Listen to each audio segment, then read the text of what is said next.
दोस्तों कल के क्लास में हम सभी ने देखा कि कैसे हम लोग पाइथन को इंस्टॉल कर सकते हैं, क्या क्या सॉफ्टवेयर्स को डाउनलोड करना इंस्टॉल करना जरूरी है। तो कुछ बच्चों का प्रॉब्लम ये आ रहा था कि सर हमारा पिप कमांड काम नहीं कर रहा। आपने बताया कि जो PIP आप लोग लिख रहे हो ना, ये कमांड आपका काम नहीं कर रहा।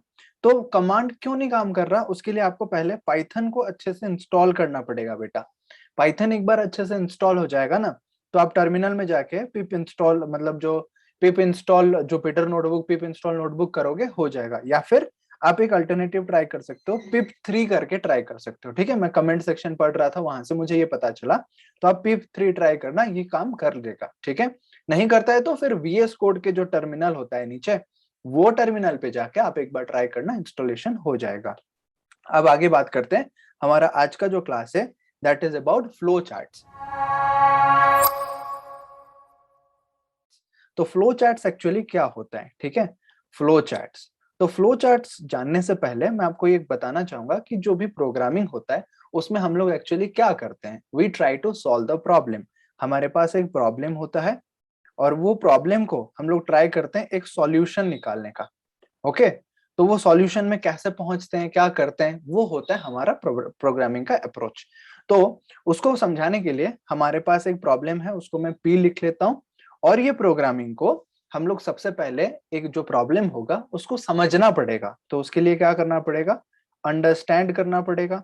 उसके साथ में उसके बाद आपको जो गिवन वैल्यूज है उसको चेक करना पड़ेगा कि क्या हमें गिवन है, हम इनपुट क्या ले रहे हैं, हम हमें आउटपुट क्या मिलेगा। ये सभी के बारे में हमें थोड़ा सा डिस्कशन करना पड़ेगा। उसके बाद हम माइंड में सोचेंगे कि इसका अप्रोच क्या होना चाहिए। ओके, इसका अप्रोच क्या होना चाहिए, अप्रोच एक बार माइंड में समझ लिए। लास्ट स्टेप जो हमारा होता है दैट इज अबाउट प्रोग्राम। तब जाके हम लास्ट में कोड करते हैं। हम लोग शुरू में ऐसे कंप्यूटर के सामने लैपटॉप के सामने बैठ नहीं जाएंगे कि चलो कोडिंग करते हैं, चलो प्रोग्रामिंग करते हैं। So, उससे पहले हमें इतना स्टेप्स को फॉलो करना पड़ेगा, तब जाके हमें सॉल्यूशन मिलेगा। तो इसको सॉल्व करने का तरीका कैसे होता है? अगर आपके पास एक प्रॉब्लम है, आप पहुंचना चाहते हो एक सॉल्यूशन के पास, तो सबसे पहले माइंड में एक रफ सॉल्यूशन आप लोग निकालते हो।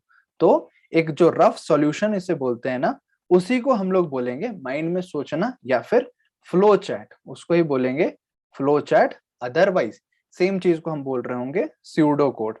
स्यूडो कोड, ठीक है। स्यूडो कोड मतलब नॉर्मल इंग्लिश हिंदी में हम लोग जैसे बात करते हैं ना, कुछ उस तरीके का ही बातचीत होता है यहाँ पे।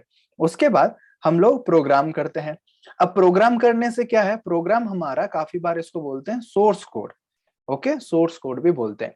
बट ये जो प्रोग्राम होता है ये HLL होता है, हाई लेवल लैंग्वेज होता है। हाई लेवल लैंग्वेज कंप्यूटर को समझ नहीं आता। आपको पता है कंप्यूटर क्या समझता है? 0 और 1 बाइनरी डिजिट समझता है।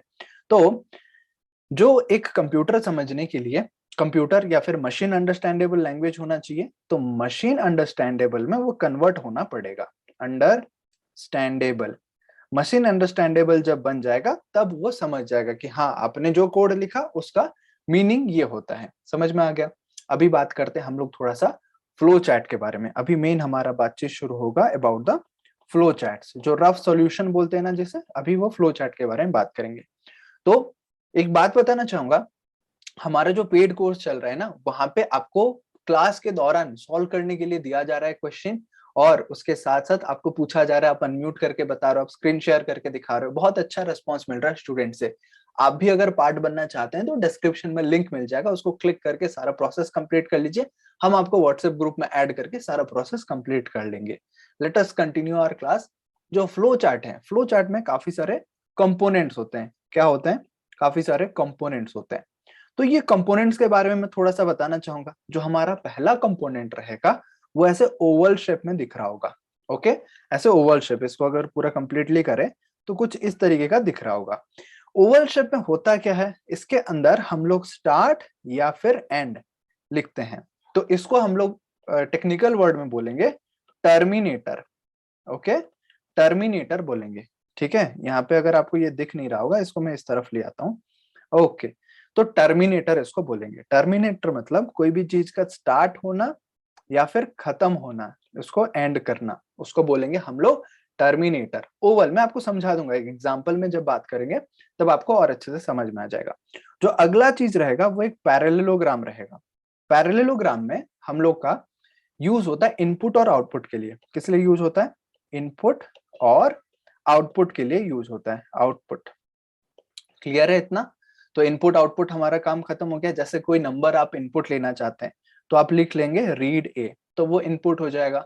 अगर आप कोई चीज प्रिंट करना चाहते हैं, पाइथन में सबसे पहला कोड हम लोग क्या लिखते हैं? हेलो वर्ल्ड कोड लिखते हैं। तो यहाँ पे आप लिख पाएंगे प्रिंट कोटेशन के अंदर हेलो। ओके, ऐसे लिखेंगे और एक पैरेललोग्राम में एनक्लोज कर लेंगे तो ये प्रिंट हो जाएगा हेलो। समझ में आ गया? अभी पैरेललोग्राम होने के बाद नेक्स्ट जो हमारा कंपोनेंट है वो है एक रेक्टेंगल। रेक्टेंगल किस चीज के लिए यूज होता है?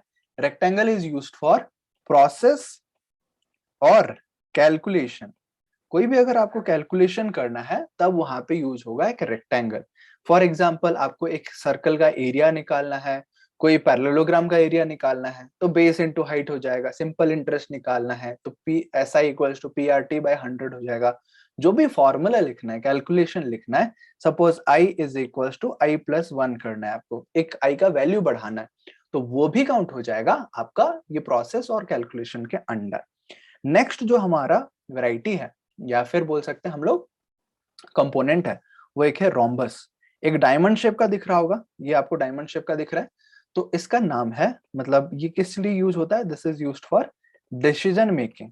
ओके, डिसीजन मेकिंग मतलब क्या करना है, ये करना है कि वो करना है। हमारे लाइफ में भी काफी बार डिसीजंस होता है कि हमें ये करना है या फिर वो करना है, ये करना है या फिर वो करना है। तो डिसीजन मेकिंग या फिर इसको बोलेंगे condition check. Okay, condition check, जब हमें कंडीशन चेक करना होगा तब हम इस तरीके का डायमंड को यूज कर रहे होंगे, रोम्बस को यूज कर रहे होंगे। जब भी डिसीजन होगा दो आंसर आएंगे, इधर यस होगा या फिर नो होगा। दो तरीके का आंसर आ सकता है, तो आप ही डिसाइड करोगे कि ये यस होगा या नो होगा। फॉर एग्जाम्पल आप एक वोटिंग सिस्टम बना रहे हो, तो वोटिंग सिस्टम में क्या होता है कि हम लोग एज चेक करते हैं, क्या आप 18 साल से ऊपर हो या नहीं हो। अगर ऊपर हो तो ये क्या आ जाएगा? Is age is greater than equal to 18 question mark. अगर हो तो कुछ प्रिंट हो जाएगा, अगर नहीं हो तो कुछ और प्रिंट हो जाएगा। तो ये प्रिंटिंग वाला चीज हम लोग बाद में देखेंगे, बट हाँ ये एक चीज है आपका कंपोनेंट। यही सब छोटे छोटे कंपोनेंट को यूज करके हमारा फाइनल चीज बन रहा होगा। नेक्स्ट जो चीज यूज होता है दैट इज एरोस। एरोस तो आप लोग जान ही रहे हो, इतने टाइम से हम लोग यूज कर रहे हैं, तो एरोस हमारा यूज हो रहा है। एरोस के साथ साथ और एक चीज है दैट इज कनेक्टर। कनेक्टर, तो कनेक्टर रेयरली यूज होता है, उतना यूज नहीं होता है, तो कनेक्टर को आपको छोड़ भी दोगे, आप भूल भी जाओगे तो ज्यादा कोई दिक्कत वाली बात नहीं है, तो कनेक्टर को लीव इट। अब हम क्वेश्चन सॉल्व करते हैं। क्वेश्चन से आपको मेनली समझ में आ जाएगा कि क्या क्या चीज है, कैसा हो रहा है। ओके, तो एक क्वेश्चन सॉल्व करते हैं, सम ऑफ टू नंबर्स।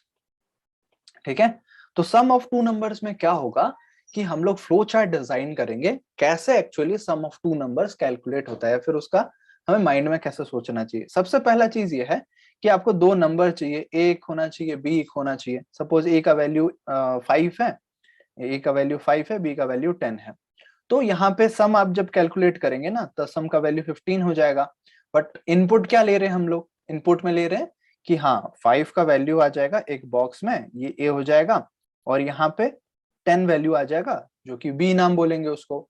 जब हम सम कैलकुलेट कर रहे हैं तो sum equal to A plus B करेंगे, फिर सम इक्वल टू 5 प्लस 10 हो जाएगा, फिर फाइनली सम इक्वल टू 15 आ जाएगा। ये आंसर आ गया, ये हमारा आउटपुट हो गया, प्रिंट हो जाएगा। क्या हो जाएगा? ये आउटपुट हो गया, प्रिंट हो जाएगा।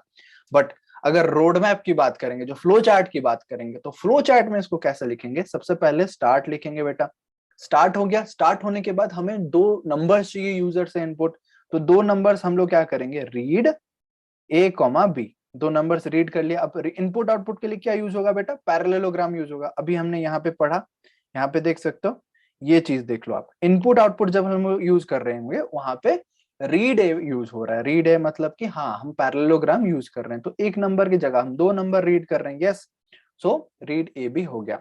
उसके बाद हमें कैलकुलेशन करना है कि बेटा sum equals to A plus B. तो sum equals to A plus B हो जाएगा। इसको एक रेक्टेंगल में हम एनक्लोज कर लेंगे। रेक्टेंगल का मतलब क्या होता है कि हाँ आप लोग क्या कर रहे हो, एक कैलकुलेशन कर रहे हो, एक प्रोसेस बना रहे हो। तो कैलकुलेशन हो गया, सम होके वो स्टोर हो जाएगा। उसके अगले स्टेप में क्या करोगे? आपको सम को प्रिंट करना पड़ेगा, तो प्रिंट सम हम लोग लिख लेंगे। ये अगेन इनपुट आउटपुट का पार्ट है, तो इनपुट आउटपुट को हम लोग पैरेललोग्राम में लिखना पड़ेगा। तो पैरेललोग्राम और रेक्टेंगल में थोड़ा फर्क दिखना चाहिए, उतना थोड़ा बेंड करके आप लोग दिखाना। प्रिंट सम हो गया और लास्ट में हमारा प्रोग्राम खत्म हो जाएगा। तो एंड आप लिख के इसको एक ओवल शेप में क्लोज कर लोगे। अंडा होता है ना, थोड़ा पिचका हुआ होता है, उस टाइप का ओवल शेप, सर्कल नहीं है ये एक ओवल है। समझ में आ गया? आई होप ये क्लियर हो गया। इसी के साथ मैं आपको थोड़ा सा ब्रीफ आइडिया दे दूंगा about the pseudo code. Pseudo code, pseudo code क्या होता है बेटा ना, वो पर्सन टू पर्सन वेरी हो सकता है, नॉर्मल इंग्लिश जैसा जैसा होता है। वो उसको बोलेंगे way of generic representing look. Normal जो लुक एंड फील होता है ना, जैसे इंग्लिश में बात करते हैं, सम ऑफ टू नंबर्स की बात करते हैं, सम ऑफ टू नंबर्स। किसी भी इंसान को आप अगर एक सूडो कोड भेज रहे हो, वो पढ़ के समझ जाएगा कि ये प्रोग्राम किस बारे में है। सपोज इंग्लिश में मैं पहला सेंटेंस लिखता हूं, read two numbers A and B. पहला सेंटेंस लिख लिया मैंने। दूसरा सेंटेंस लिखूंगा कि sum equals to A plus B, और तीसरा सेंटेंस लिखूंगा प्रिंट सम। समझ में आ गया? तो ये 3 लाइन में हमारा सूडो कोड खत्म। और एक सूडो जो कोड होता है ना, वो पर्सन टू पर्सन वेरी होता है। कोई दूसरा इंसान है, वो सेम चीज को लिख रहा है कि मैं पहले रीड ए करूंगा पहला नंबर, फिर मैं रीड बी करूंगा, फिर क्या होता है लेट सम इक्वल्स टू 0 मैं कर लूंगा, फिर उसके बाद sum equals to A plus B करूंगा, फिर लास्ट में जाके मैं प्रिंट करूंगा सम। तो ये भी चीज पॉसिबल है, बिल्कुल। ये भी सूडो कोड अगर कोई लिखता है ना, this is also correct and this is also correct, both are correct. Person to person vary होता है। एक जनरिक चीज हमें समझ आना चाहिए कि हाँ, हमारा प्रोग्राम किस बारे में है। अभी मैं आपको कुछ होमवर्क दे देता हूँ, ये होमवर्क करके आप लोग गूगल क्लासरूम में सबमिट करना बेटा। चेक हम लोग नहीं कर पाएंगे, बट हाँ, आपके लिए एक होगा कि आप कर रहे हो रेगुलर बेसिस पे, कुछ काम सीख रहे हो और उसको सबमिट कर रहे हो। अगर चाहते हो कि हम लोग चेक करें, ऑब्वियसली हमारा पेड कोर्स है जहाँ पे हम लोग और ज्यादा टाइम इन्वेस्ट कर रहे हैं, आपसे बात कर रहे हैं, वीडियो कॉल में हम लोग बात करते हैं। हाँ, ये ऑप्शन है। कितने हैं? 999 का कोर्स है, बिल्कुल पूरा कोर्स कंप्लीट 2-3 मंथ्स का कोर्स रहेगा। वहां पे ऑलरेडी स्टूडेंट्स आ चुके हैं। क्वेश्चन लिखो बेटा, कैलकुलेट एसआई। इसके लिए आपको बनाना पड़ेगा। एसआई का मतलब क्या होता है? सिंपल इंटरेस्ट बोलते हैं इसे। क्या बोलते हैं? Simple interest. ये हमारा क्वेश्चन नंबर 1 हो जाएगा, ठीक है। Simple interest. सिंपल इंटरेस्ट कैसे कैलकुलेट करते हैं? मैथ्स नहीं आता तो मैथ्स भी पढ़ा दूंगा। अगला सीरीज हम लोग शुरू करेंगे मैथ्स में, मैथ्स फॉर प्रोग्रामिंग। क्या क्या कॉन्सेप्ट चाहिए, मैथमेटिकल कॉन्सेप्ट्स, जब हम कोड कर रहे होंगे तब इजी हो जाएगा वो सब चीज सीखने के लिए। तो मैथ्स में पढ़ा दूंगा, वो फ्री में पढ़ाऊंगा, ठीक है। सिंपल इंटरेस्ट का फॉर्मूला होता है P into R into T divided by 100। PRT by 100 होता है ना। अब यहाँ पे वैल्यूज क्या होता है? P होता है प्रिंसिपल अमाउंट, प्रिंसिपल वैल्यू होता है जो आप पैसा डिपॉजिट कर रहे हो, और R जो होता है वो होता है रेट ऑफ इंटरेस्ट, और जो T होता है ना, ये होता है टाइम पीरियड, कितने टाइम के लिए आप पैसा को इन्वेस्ट कर रहे हो। तो this is the first question. Homework 2 आप लिख लो बेटा, मैंने आपको समझा दिया उसको। फ्लो चार्ट, आप इनपुट क्या ले रहे हो, आउटपुट क्या ले रहे हो, वो सभी आप डिजाइन करके लिख लोगे। Average of 3 numbers. आपको 3 नंबर दिया गया है, आपको एवरेज निकालना है। हिंट के तौर पे बता देता हूँ, सपोज आपने 3 नंबर लिया ABC, इसका एवरेज कैसे निकालोगे? AVG equals to A plus B plus C divided by 3, sum of all 3 numbers divided by the 3 number divided by 3 हो जाएगा। अब दूसरा क्वेश्चन आप देख लो, यहाँ पे ये समझा देता हूँ, या फिर अगले क्लास में आप ट्राई करना। ज्यादा वीडियो को लंबा नहीं करते, छोटा छोटा वीडियो करेंगे। ये रहेगा हमारा कंडीशन के ऊपर, ठीक है। कंडीशन, तो कंडीशन कैसे चेक होता है ये हम लोग अगले क्लास में ही डिस्कस करेंगे, तो अच्छा रहेगा। उसमें भी होमवर्क रहेगा, बहुत सारी चीजें रहेगा, एक चीज को डिटेल में मुझे समझाना पड़ेगा। सो अभी के लिए इसको छोड़ देते हैं, अगले क्लास में हम लोग बात कर रहे होंगे कंडीशन के बारे में। आप पढ़ के आना, और हाँ, ये 2 क्वेश्चन का होमवर्क आप सॉल्व कर लेना। क्या चीज मैंने बताया? सिंपल इंटरेस्ट कैलकुलेट करना, एवरेज ऑफ 3 नंबर्स कैलकुलेट करना, इसका फ्लो चार्ट बनाना। क्या बनाना है आपको? इसका फ्लो चार्ट बनाना है। कहाँ पे मिल जाएगा? गूगल क्लासरूम का लिंक डिस्क्रिप्शन में मिल जाएगा। GNFEFN3 क्लासरूम का कोड है, फ्री में ज्वाइन कर सकते हो इसको, GNFEFN3। समझ में आ गया? मिल रहे होंगे अगले वीडियो में। ज्वाइन करना चाहते हो कोर्स का भी लिंक डिस्क्रिप्शन में मिल जाएगा, क्लासरूम का लिंक भी मिल जाएगा। जो आपको ज्वाइन करना है, फ्री में है, पेड में है, सब चीज अवेलेबल है आपके लिए, free and Frank open. Next class में कंडीशंस बात कर रहे होंगे, समझाऊंगा डिटेल में। मैथ्स भी शुरू होगा, फ्लो चार्ट भी शुरू होगा, सब चीज होगा, प्रोग्रामिंग करेंगे, स्क्रीन शेयर होगा, everything is going to happen. So all the very best. See you in the next video. Till then, bye bye and take care.